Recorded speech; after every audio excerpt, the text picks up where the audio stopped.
香港樓價不斷攀升，目前整體已經升穿97年嘅水平。10月底，政府推出雙辣招，希望壓抑樓市，等樓價回落。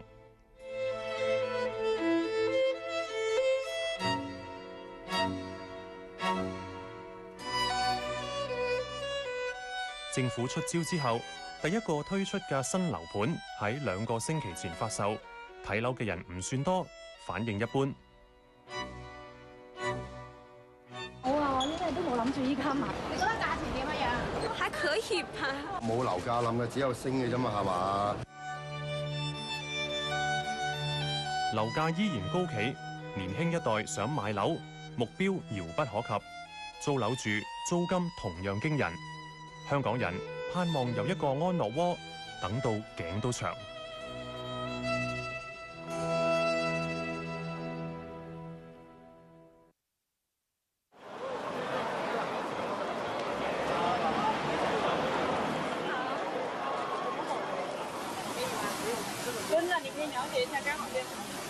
政府壓抑樓市用嘅雙辣招，其中一招係向非香港永久居民徵收15%嘅買家印花稅。新例實施，豪宅市場首當其衝。好似位於九龍站上蓋嘅豪宅成交量，由原本1個月平均40宗，跌到上個月得返20宗。成交量雖然急跌，不過樓價就未見大幅下調。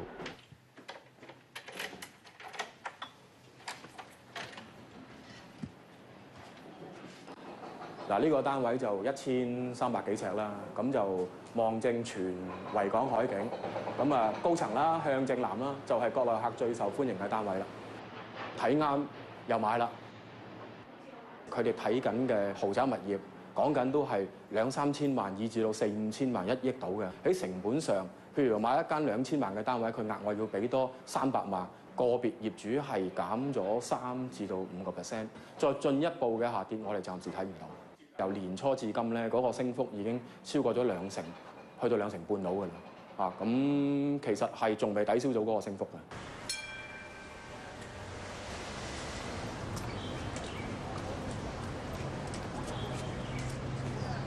有樓居呢樣嗰啲，兩都要3萬同埋。樓居呢個似翻頭先。龔振傑 Leo 新婚2個月。佢同太太2年前已經開始喺元朗天水圍一帶揾上車盤，不過到依家都未睇啱樓盤。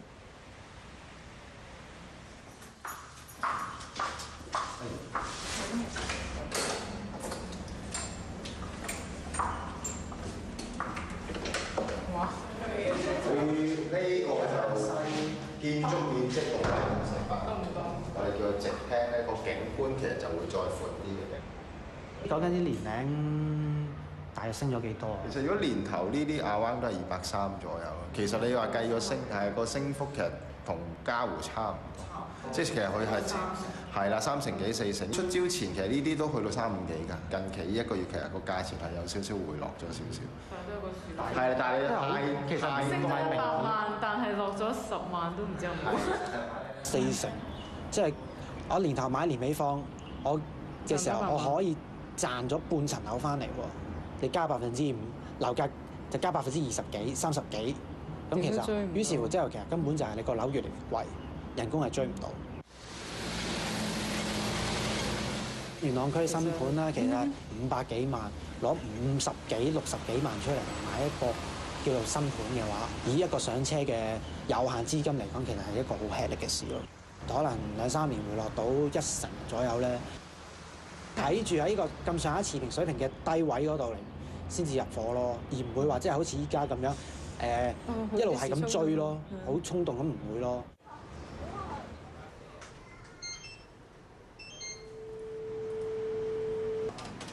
黃太5座 A 嗰度咧，係咁你之前就開價350嗰啲價錢嘅，係啊，嗰度因為個客就有啲興趣，想問睇個價錢，如果去到315左緊嗰啲有冇得傾嘅？你話20幾萬就可以再減咯，即係但係再低啲就唔減得啦。係啱啱帶客呢就上去睇。謝利官12年前入行做地產經紀，佢話：政府2年前第一次推出額外印花稅嗰陣，樓價即時急挫超過1成，而今次出招壓抑樓市，就只係見到成交量跌，但係業主嘅叫價反而企硬。而家一般買家個要求可能係 over 5% 啊，去到10% 嘅議價幅度啦。咁業主就普遍都唔會接受。呢2年就冇咗啲炒家，變咗個市場而家係冇人帶頭會減價，咁所以就形成咗有個膠着嘅局面。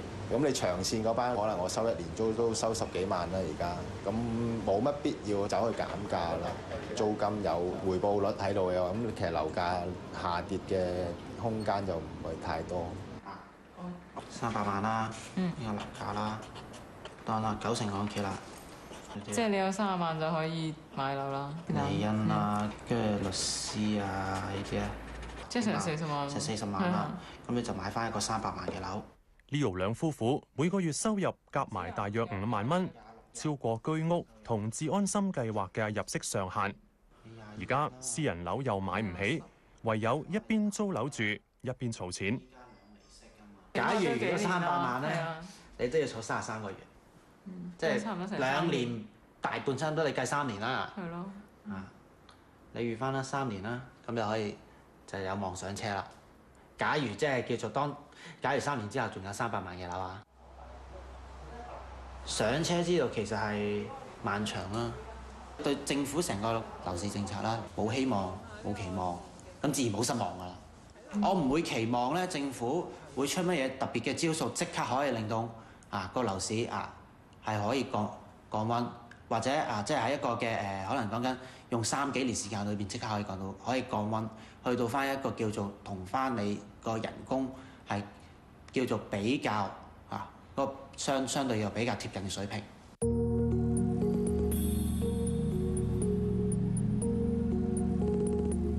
樓價持續高企，唔單止年輕人置業難，有樓在手想換樓嘅業主一樣要計過度過。呢個超過40年樓齡嘅私人屋苑，平均尺價喺舊年已經超過97年嘅高位。Hello， 你坐翻好啲好冇啊，小朋友？李太嘅丈夫係醫生，4年前佢哋用300萬買咗呢個700幾尺嘅2房單位。2個仔女出世之後，佢哋諗過換個大啲嘅單位。呢間屋咧其實有2間房嘅，咁呢間就係我哋嘅睡房啦。咁初頭咧都諗住將 BB 床咧擺入去入邊，但係你見到咧已經擺咗個衣櫃同張床之後咧都所剩無幾啦啲位，咁BB 床都推唔到入嚟，咁唯有阿仔就係瞓喺呢一度嘅走廊啦。咁夜晚就喺呢度啦，日頭就唯有推佢出廳咁樣睇住佢咯。個女就同個書房 share 咯變咗，咁覺得對佢嚟講好逼啊，2房都唔夠細，咁所以想換一個3房大概1000尺嘅單位咯。希望仔仔女女自己各有一間房。呢個單位而家已經升到500幾萬，比當初買入嗰陣升咗近7成。間屋雖然有賺，但係李太一樣擔心，而家換樓自己未必負擔得起。而家1000尺嚟講咧，對於我哋啱用嘅都要成900幾萬，咁都覺得幾貴下。咁呢度賣出去都係500幾萬，咁我哋都仲爭400幾萬，始終得我先生一個出去做嘢啦。我哋而家供緊呢層樓咧，都用咗我哋4成家庭收入㗎啦。咁如果仲用多400萬抌多落去，咁變咗我哋可能細路仔讀書嗰度啊，或者我哋平時使費啊嗰啲都變咗掹掹緊咯。而家樓價咁高，高賣真係唔係好抵咯。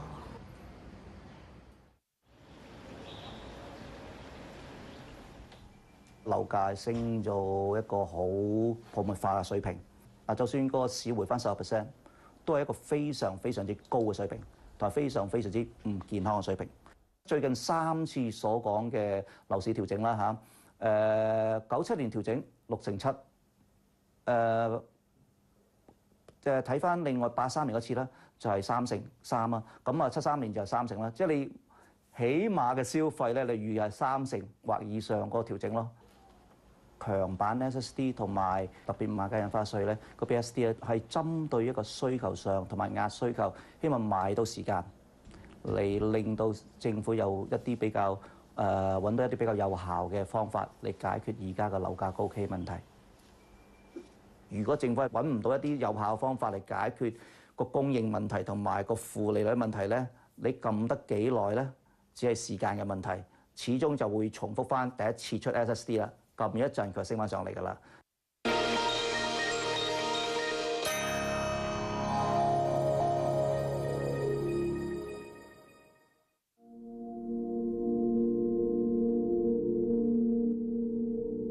政府推出雙辣招打擊樓市，但係樓價仲未見有大幅下調，而租金過去幾年就跟住樓價一路升。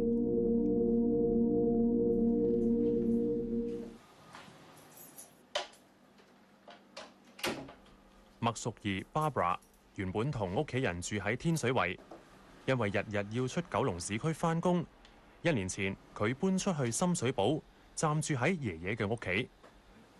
翻喺九龍區嚟講啦，咁大概40零蚊到一日咯，即係來回40零蚊，已經有食到一餐飯，好貴啊！即係講緊譬如我翻一個月大概係1000零2000蚊個車費咯，所以變咗係我寧願我攞呢1000零2000蚊嚟出去再租咁樣。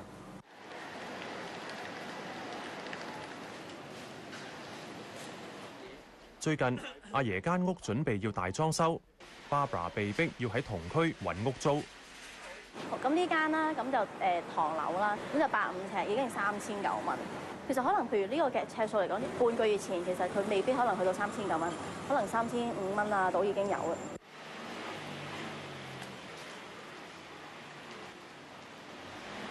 呢度幾尺啊？佢想成個單係82尺。82尺。其實套房不嬲都長壽冇話幾耐，即係你啱就會租。唐樓3樓嚟嘅，單位嚟講算是正。裝修算企企理理啊咁樣咯，但係佢82尺嚟講，4200蚊對我都有啲貴。加人工個幅度係追唔上佢而家加租嘅幅度㗎嘛。好似我而家咁，譬如可能萬零蚊人工已經係我1/4嚟㗎啦。扣夠埋家用嗰啲，可能得返自己2000零蚊到使嘅啫，其實係啦。即係你話真係要冇乜社交生活咯。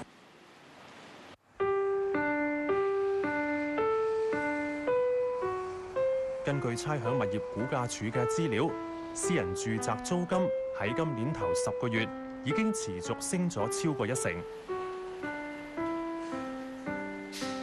租金昂貴成為打工仔嘅沉重負擔，即使係工廈嘅劏房，租金以尺計，分分鐘貴過10大屋苑。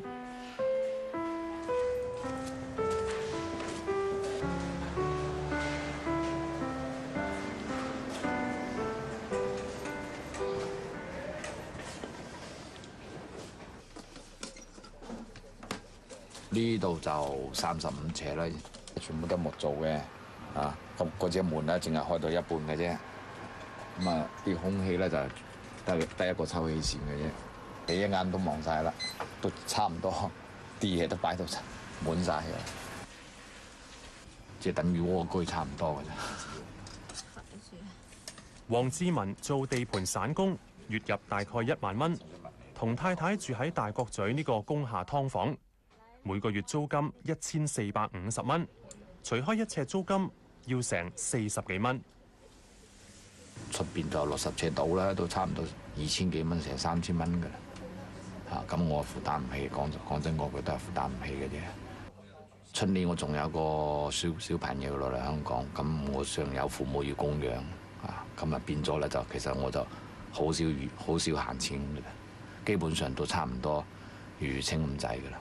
佢全部都係木間出嚟嘅，木咧就好易惹火嘅，同埋個空間咧，因為個空間太細，一火咗咧就你好難逃生嘅。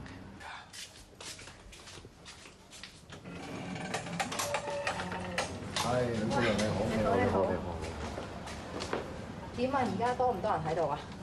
而家都係同平時差唔多。黃志文呢度一個單位間咗29間劏房，環境雖然惡劣，但係一樣全部租出。了解個業主，喂，業主有冇聯絡你先？最尾你會唔會封閉我哋呢度先，即係上庭先，定係唔係？根據社區組織協會嘅調查，現時大約有近2萬人租住呢一類劏房，最貴嘅租金可以去到60幾蚊一尺。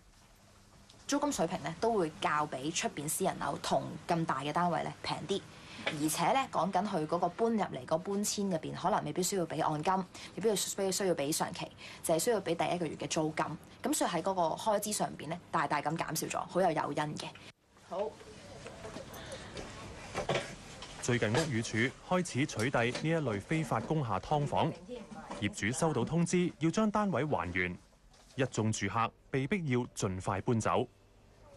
之前幫你填咗啲公屋表嘅，你個選區就揀擴展市區㗎嘛，係咪啊？係啊係啊。黃生先啱啱申請咧，我諗可能要等4、5年先會獲得一次編配嘅機會咯。工廈可以改變嘅住宅用途咧，係今屆政府比較提得多啲嘅，無論係宿舍啊，定係真係做一個住宅出租啊，甚至乎你見到咧梁10招入邊都講話工廈可以變成即係空置嘅工廠大廈可以變公屋嘅，即係已經開始有啲你見到有啲彈性喺度啊。調整個增建嘅公屋量，或者個時間真係加快，但係當中咧仲有幾年嘅時間去落實呢啲政策。咁我諗中途有啲過渡性嘅措施，即係講緊工廠大廈會唔會改建，或者會唔會增建一啲單身人士宿舍咧？咁我諗呢啲係比較幫到基層市民需要咯。目前公屋輪候冊嘅申請宗數已經超過20萬，而政府每年只係可以新增15,000個公屋單位。好似黃志文呢一啲而家先至開始申請㗎，根本都唔敢諗自己要等到幾時先至上到樓。呢度堅尼地城域多利道嗰個舊警察宿舍啦，咁你見到已經丟空咗好耐，擺咗喺度。咁如果我哋睇翻啲規劃圖咧，佢其實就係即係未決定用途嘅。但喺我哋即係見到而家嗰391公頃，政府話嗰個住宅空置土地裏邊就冇包到入去咯。呢度有成5公頃嘅，視乎即係邊一類嘅樓宇類型咧。咁好粗略估計，可能都住到成近萬人都可以。政府雖然不斷話唔夠土地發展房屋，但係周崇明話情況並唔係政府講得咁差。佢舉例，單喺烏溪沙綜合發展區，部分地鐵上蓋同埋安達臣石礦場加埋就足足有140公頃面積嘅土地，冇包括喺空置住宅用地表入面。市民會好懷疑緊你公佈呢啲數字究竟有幾真確咧，或者你究竟有幾多嘢收埋係未講咧？而家香港當然係面對緊一個好嚴重嘅房屋問題啦，無論係公營房屋或者係私營房屋。當政府都未搞清楚自己手頭上有幾多地，咁就好片面或者斷章取義咁樣話，我哋要去搞一啲新發展區啦，或者要去收地啦，甚至去逼遷一啲而家喺度住緊嘅一啲居民啦嚇。咁喺佢嗰個成個政策嗰個邏輯或者係嗰個理據上面咧，基本上係講唔過去嘅嚇，因為佢手頭上而家有嘅一啲空置土地，佢都未好好咁樣去善用。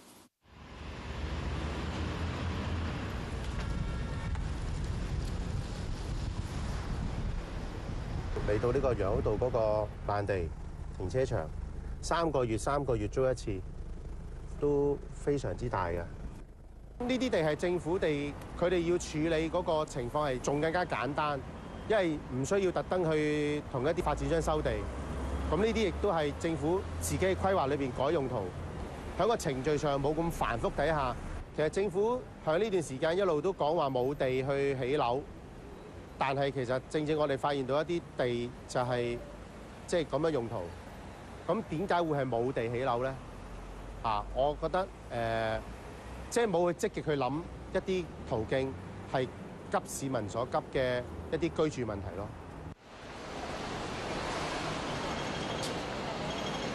整體樓市亦要配合翻個人口增長，嗰人口增長就係一個最基本需求。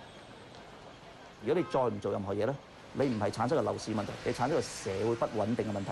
你要俾市民一樣好重要嘅信息，就係政府係有決心嚟解決呢個土地不足嘅問題，同埋將來係一定會有樓俾市民嘅，咁市民先攞安心。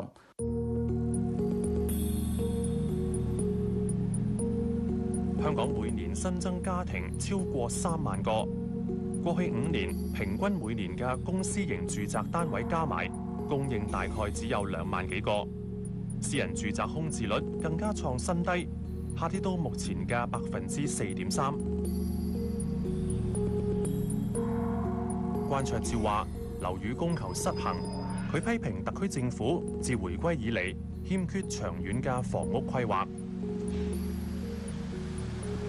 新一屆政府成立嘅長遠房屋策略督導委員會，係咪可以一改以往政府只係頭痛醫頭、腳痛醫腳嘅房屋政策呢？